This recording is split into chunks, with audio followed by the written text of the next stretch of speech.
সুখের আশায় সব ছেড়ে যার কাছে গিয়েছিলাম, দিন শেষে সেই এমন দুঃখ দিল যা হয়তো আমি নিজেও ভাবতে পারিনি।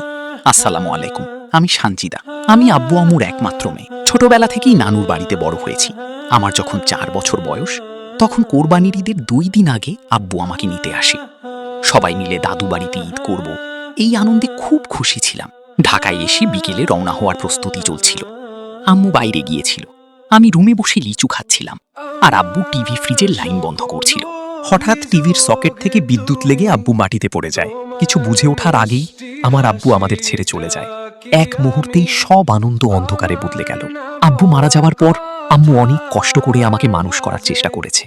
আমাকে নানুর কাছে রেখে পড়াশোনা করিয়েছে। পরে আমার ইচ্ছে হয় মাদ্রাসায় পড়ে একজন আলেমা হব। অনেক চাওয়ার পর আম্মু আমাকে ঢাকায় এনে মাদ্রাসায় ভর্তি করে দেয়। মাদ্রাসা থেকে আসার পথে একদিন একটা ছেলেকে দেখি। প্রথম দেখাতেই কেন জানি খুব ভালো লেগে যায় তাকে। ছেলেটার নামও জানতাম না, শুধু জানতাম সে আমাদের বাসার পাশেই থাকে। প্রতিদিন জানালার পাশে দাঁড়িয়ে থাকতো, আর আমি লুকিয়ে লুকিয়ে তাকে দেখতাম। তাকে দেখলেই মনে অদ্ভুত একটা শান্তি লাগতো।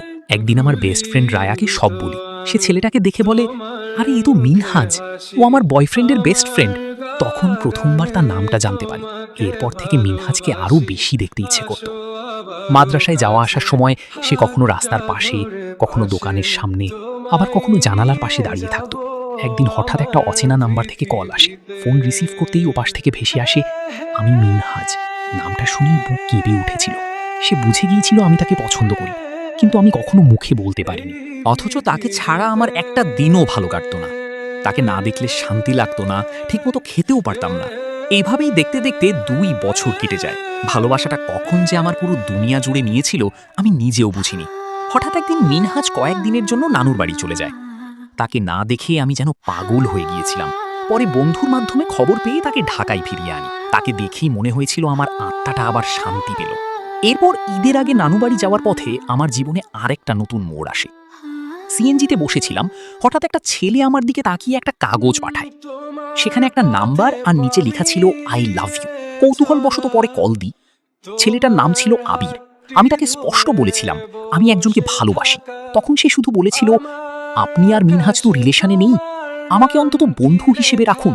তাই আমি রাজি হয়ে গেলাম। এরপর আবিরের সাথে নিয়মিত ফ্রেন্ডলি কথা হতে লাগলো। ঈদের পর আমরা আবার ঢাকায় চলে আসি। আবির আমাদের পাশের এলাকায় থাকতো। প্রায় প্রতিদিন বিকেলে আমার মাদ্রাসার সামনে এসে দাঁড়িয়ে থাকতো। মাদ্রাসার সব মেয়েরা জানালা আর বারান্দা দিয়ে উকি মেরে তাকে দেখত। সবাই ভাবতো সে আমার বয়ফ্রেন্ড। একদিন আবির আমাকে একটা চিঠি লিখে দিতে বলল। আমি আমার এক ফ্রেন্ডকে দিয়ে চিঠিটা লিখাই।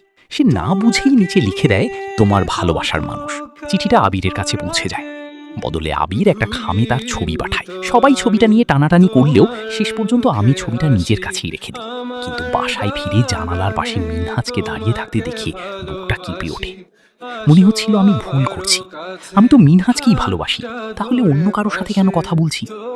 এরপর থেকে আবিরের সাথে কম কথা বলতে শুরু করি। ধীরে ধীরে যোগাযোগ বন্ধ হয়ে যায়। 4 মাস পর হঠাৎ আবার আবিরের মেসেজ আসে। জানতে পারি তার ফোন আর মানিব্যাগ চুরি হয়ে গিয়েছিল, তাই যোগাযোগ করতে পারিনি। সে বলল এই 4 মাস শুধু আমার দেওয়া সেই চিঠির শেষ লাইনটা পড়েই কাটিয়েছে। আস্তে আস্তে আবার কথা শুরু হলো। একসময় বুঝলাম আবিরের প্রতি একটা আলাদা মায়া তৈরি হয়ে গেছে। মিনহাজকে ভুলতে পারতাম না ঠিকই, কিন্তু আবিরের যত্ন, সম্মান আর ভালোবাসা আমাকে দুর্বল করে ফেলেছিল। সে কখনো আমাকে দেখার জন্য জোর করেনি। আমি পর্দা করতাম, আর সে সেটা সম্মান করত। বলতো, আমি তোমার রূপ না, তোমার ভেতরের সৌন্দর্যকে ভালোবাসি। 1 বছর পর আবির আমাকে বিয়ের কথা বলে। আমি স্পষ্ট জানিয়ে দিই, আমার পরিবার রাজি না হলে আমি কিছুই করব না। তখন সে বলে, আমি তোমাকে পরিবারের সম্মতিতেই বিয়ে করব। তার কথা মতো একদিন আমি আম্মুকে সব জানাই। আম্মু আবিরের সাথে কথা বলে এবং বলে, কিছু একটা করো, তারপর আমার মেয়ের কথা ভাবো। এরপর আবির একটা ব্যবসায় কাজ শুরু করে। প্রায়ই বাসায় আসতো, আম্মুর সাথে কথা বলতো, কিন্তু আমি কখনো সামনে যেতাম না। এতদিনেও সে আমাকে ঠিকভাবে দেখেনি। সবকিছু ঠিকঠাক চলছিল। হঠাৎ এক রাতে আবির আমাকে বলল, বিয়ের আগে একটা সত্যি কথা বলতে চাই। আমার আগে একটা বিয়ে হয়েছিল। কথাটা শোনার সাথে সাথেই যেন পুরো পৃথিবী থেমে গেল। হাত পা ঠান্ডা হয়ে গেল। আমি মাটিতে বসে পড়লাম। তখন আবির আমাকে বোঝানোর চেষ্টা করতে লাগলো। কথাটা শোনার পর আমি অঝোরে কান্নায় ভেঙে পড়লাম। মনে হচ্ছিল আমি ভীষণভাবে ঠকে গেছি। আবির একের পর এক কল দিচ্ছিল, কিন্তু আমার যেন কিছুই শুনতে ইচ্ছা করছিল না। মনে হচ্ছিল পায়ের নিচ থেকে মাটি সরে গেছে। 2 দিন ওর সাথে কোনো কথা বলি। 2 দিন পর কল রিসিভ করতেই কান্নায় ভেঙে পড়ি। আমি তাকে বলতে থাকি এত বড় একটা সত্য সে আমার কাছ থেকে লুকিয়েছে। আমার মা কখনোই এই সত্য জানলে আমাদের বিয়ে মেনে নেবে না। তখন আবিরও কান্না করতে করতে সব খুলে বলে, জানায় সে ভালোবেসে বিয়ে করেছিল, কিন্তু সেই মেয়েটাই তাকে ঠকিয়ে চলে গেছে। তার অনুরোধে একদিন দেখা করি। অনেকক্ষণ চুপচাপ হাঁটার পর সে সব সত্যি খুলে বলে। বুঝতে পারলাম পুরো দোষটা তার ছিল না। সেদিন সে আমাকে তাদের বাসায় নিয়ে যায়। তার আম্মুর সাথেও কথা হয়। পরিবারটাকে ভালোই মনে হয়েছিল। আর সত্যি বলতে তখন আমি ওর মায়ায় অনেক বেশি জড়িয়ে গিয়েছিলাম। তাই একটা শর্তে রাজি হই, বিয়ে করব, কিন্তু তার আগের বিয়ের কথা যেন আমার মা না জানে। এরপর দুই পরিবারের কথাবার্তা হয়, বিয়েও ঠিক হয়ে যায়। কিন্তু বিয়ের আগে আরও কিছু সত্য সামনে আসে। জানতে পারি তার আগের একটা প্রেম ছিল, আর সেই মেয়ের কারণেই সে নিজের স্ত্রীকে ডিভোর্স দিয়েছিল। আরও জানতে পারি যখন সে 4 মাস হারিয়ে গিয়েছিল তখনও তার সংসার ছিল। এসব জানার পর আমার পুরো পৃথিবী ভেঙে পড়ে। আমি সবকিছু নিয়ে প্রশ্ন করলে আবির কিছুই অস্বীকার করেনি।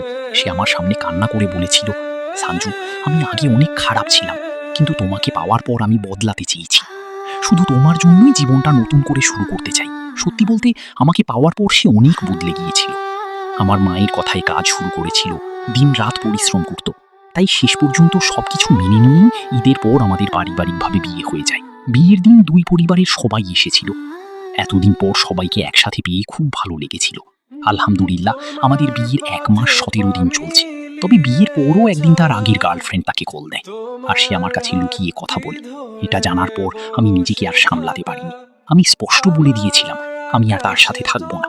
কারণ এত কিছু মেনে নেওয়ার পরও সে যদি পুরনো সম্পর্কে জড়িয়ে থাকে তাহলে সেটা আমার জন্য অসম্ভব কষ্টের। বিষয়টা জানাজানি হলে তার আব্বুও তাকে অনেক বোকা দেয়। তখন আবির কান্না করে বলেছিল, আব্বু, আমি